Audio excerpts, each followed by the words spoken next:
हरिओम. भगवान आद्य श्री शंकराचार्य कृत चरपट पंजरिका स्तोत्रम अर्थात भजगोविंदम. योगदास श्री जयगणेश जोशी यांचे प्रवचन. मुक्तीची आस.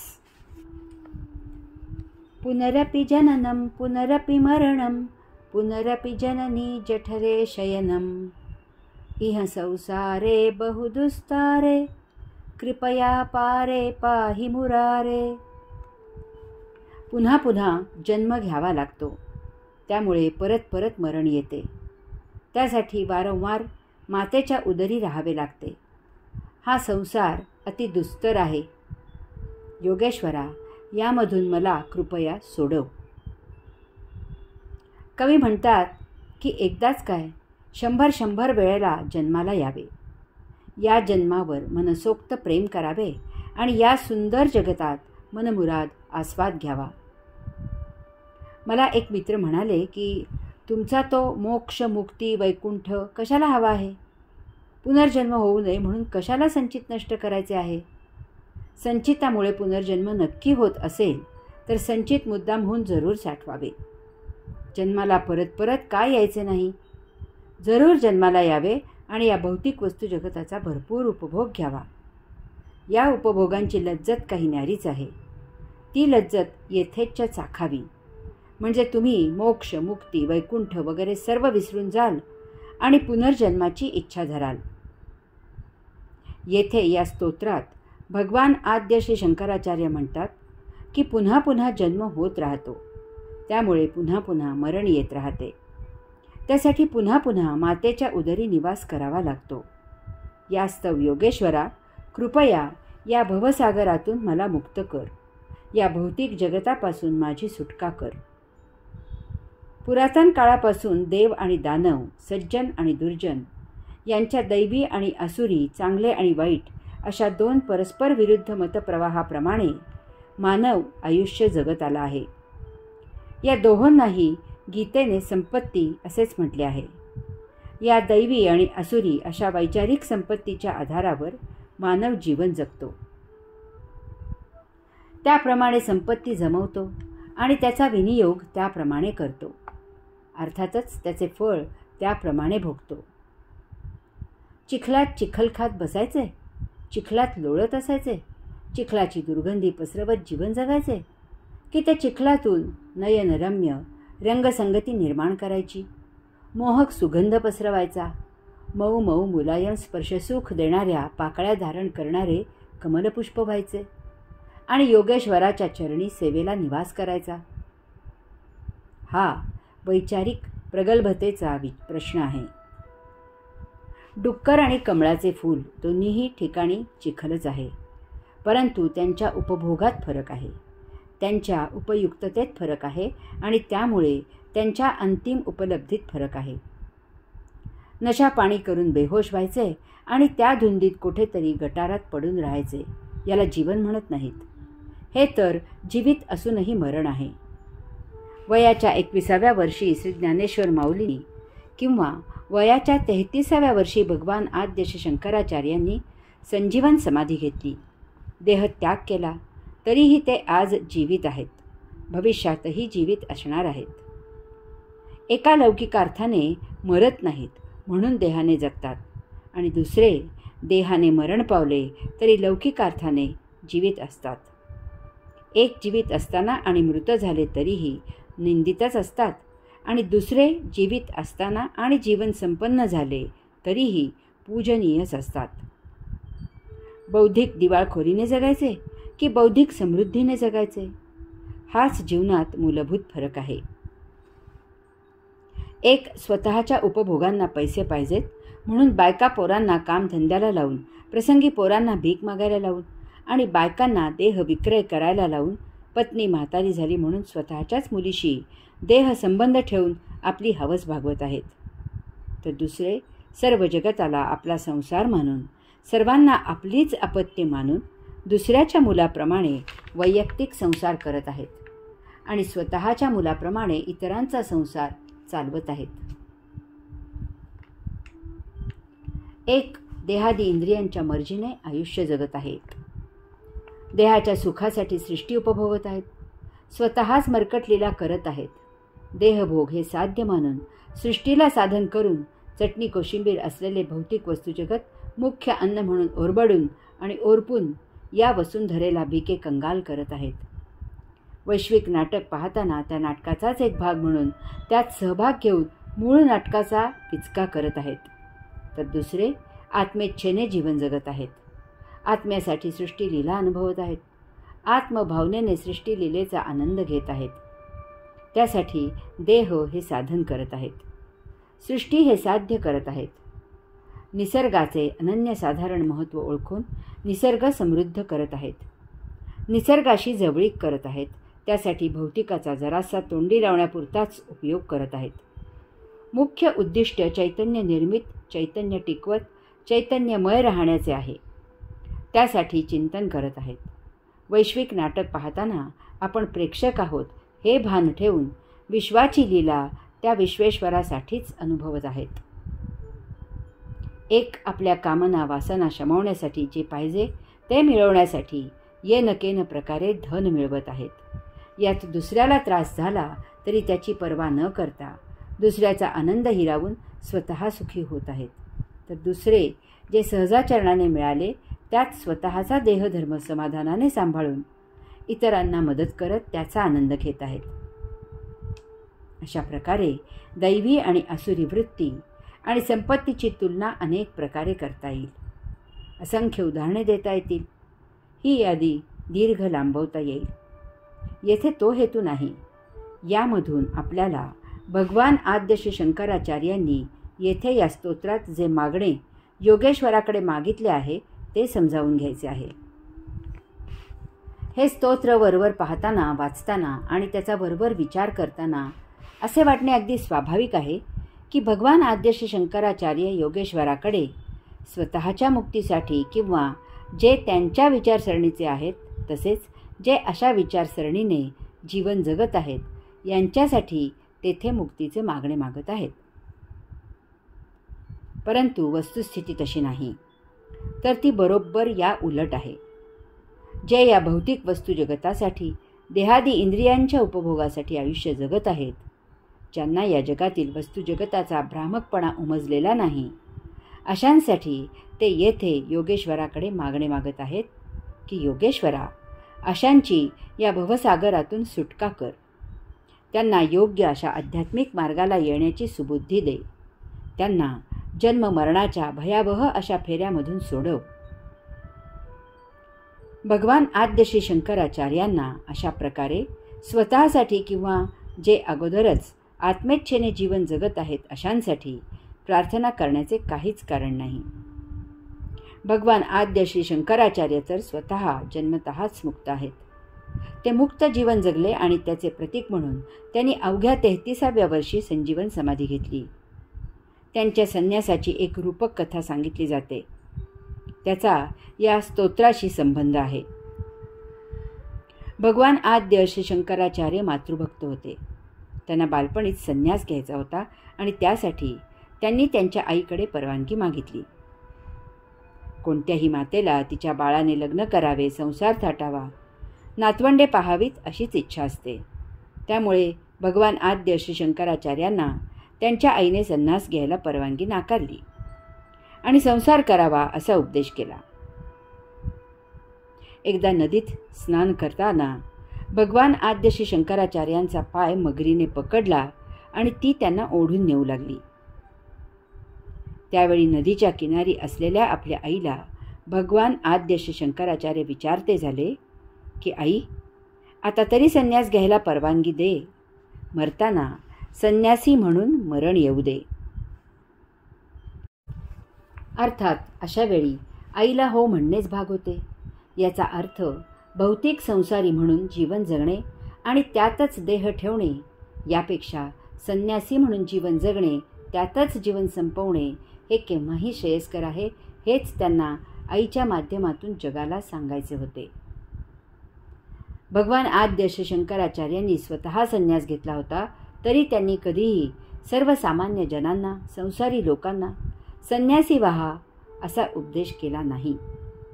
तर भौतिकाचा आधार घेऊन उपयोग करून संसार सांभाळून अध्यात्म करा आणि मुक्त व्हा, असाच त्यांचा उपदेश आहे. येथे ते सांगत आहेत की पुन्हा पुन्हा जन्ममरण होत असलेल्या जन्ममरणाच्या फेऱ्यामधून मुक्त व्हा. जन्मासाठी मातेच्या उदरी कोंदटून राहावे लागते. यापासून सुटका करून घ्या. याची भौतिक आणि आध्यात्मिक कारणे आहेत, ती आता समजावून घेऊयात. परमचैतन्यामधून विश्वाच्या केंद्रस्थानी ओम असा महादिव्य परमविस्फोट झाला आणि त्यामधून हे विश्व निर्माण झाले. येथे धूमकेतू, तारे, महासूर्य, सूर्य, त्यांच्या ग्रहमाला, त्यांचे उपग्रह, त्यांचे उपउपग्रह निर्माण झाले. हे सर्व जड आहे, परंतु यात 2 महाविलक्षण गोष्टी घडल्या. पहिली महाविलक्षण गोष्ट घडली की हे निर्माण झालेले जड ब्रह्मांड त्या सूक्ष्म विश्व केंद्रापासून मोकळे झाले नाही, विलग झाले नाही, स्वतंत्र झाले नाही, तर या जड ब्रह्मांडाचा त्या सूक्ष्म वैश्विक केंद्रापाशी आत्मचैतन्य रूपाने सतत संबंध राहिला. त्यामुळे त्या स्वयंभू सूक्ष्म वैश्विक चैतन्याच्या आकर्षणाने त्याच्या अधिपत्याखाली हे जड विश्व त्या केंद्रासभोवती फेरे घेत राहिले. उदाहरणार्थ, आपला मुलगा शिक्षण घेण्यासाठी परदेशी राहायला गेला, तरीही आपला आणि त्याचा भावनिक संबंध तसाच सुरू राहतो. एकमेकांशी फोनवरून संवाद सुरू राहतो. तो आपल्याच संस्कारमय अधिपत्याखाली तेथे राहतो. तसेच शिक्षण पूर्ण झाल्यावर तो स्वगृही परत येतो. तसेच परमचैतन्यामधून विश्व निर्माण झाले, तरीही त्या विश्वाचा त्याच्या निर्माणाशी संबंध तसाच सुरू राहिला. दुसरी महाविलक्षण आणि अद्भुत गोष्ट अशी घडली की या जड ब्रह्मांडाबरोबर ते वैश्विक परमसूक्ष्म चैतन्यही अंशात्मक रूपाने या जड ब्रह्मांडात पसरले गेले. ब्रह्म याचा अर्थच पसरणे असा आहे. त्यात आपल्या पृथ्वीप्रमाणे ज्या ग्रहांवर पंचमहातत्वे निर्माण झाली, तेथे या अंशात्मक आत्मरूपांनी जड देह धारण केले आणि ते या सृष्टीची लीला अनुभवू लागले. म्हणजे वरील उदाहरणातील मुलाने आईवडिलांना सांगावे की माझे शिक्षण पूर्ण झाले आहे, परंतु येथे नोकरी मिळत आहे. काही वर्षे येथेच राहतो, नोकरी करतो आणि मग स्वगृही परत येतो.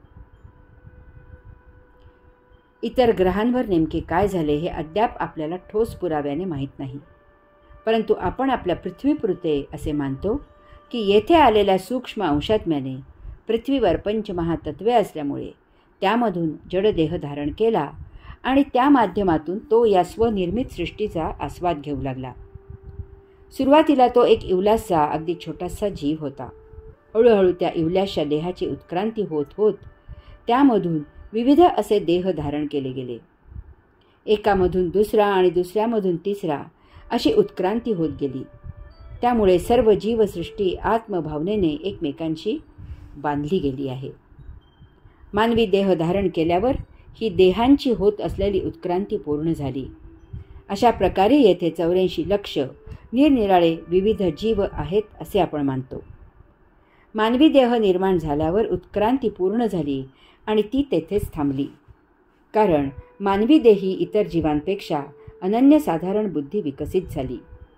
त्यायोगे मानवी देही आत्मांश मुक्त होऊन पुन्हा परमात्म्यात विलीन होऊ शकतो आणि तेथे आत्मप्रवासाचे, सृष्टीलीला अनुभवण्याचे वर्तुळ पूर्ण होते.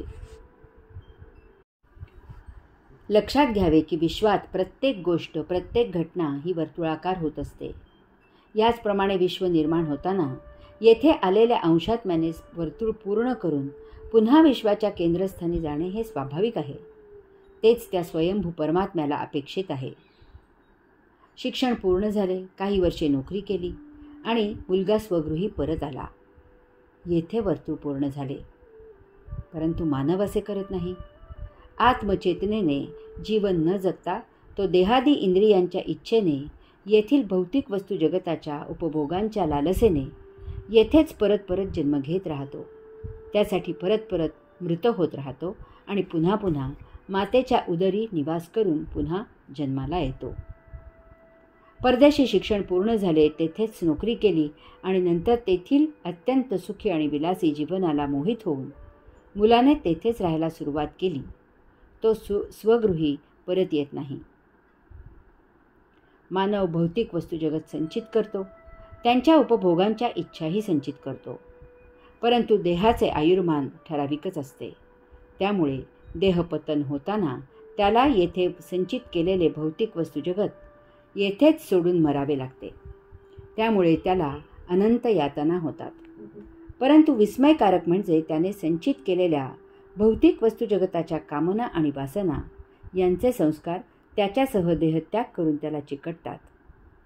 त्यामुळे देहत्यागानंतर तो स्वगृही परमात्म्याकडे जाऊ शकत नाही. त्याला ते संचित संपवण्यासाठी येथेच पुनर्जन्म घ्यावा लागतो. यात महादुःखकारक असे की हा पुनर्जन्म त्याच्या मर्जीने त्याला पाहिजे तेथे होत नाही, तर त्याचे संचित भोग जेथे संपुष्टात येऊ शकतील अशा ठिकाणी त्याला पुनर्जन्म घ्यावा लागतो. एवढ्याने पुरे होत नाही.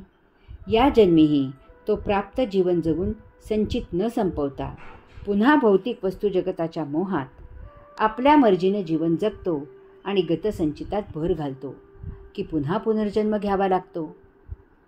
हे रहाटगाडगे कधीही थांबत नाही. यात त्याच्याकडून अंशात्म्याच्या मुक्ती मिळवण्याच्या इच्छेविरुद्ध आचरण केले जाते. त्यामुळे त्याला सतत मानसिक आणि शारीरिक ताणतणावाखाली आयुष्य जगावे लागते. आपल्या आई वडील किंवा पत्नी मुले यांच्या मर्जीविरुद्ध 4 दिवस जगून पहा कसे मानसिक आणि शारीरिक ताणतणाव निर्माण होतात ते. यामुळे मानव सदा दुःखी जीवन जगतो.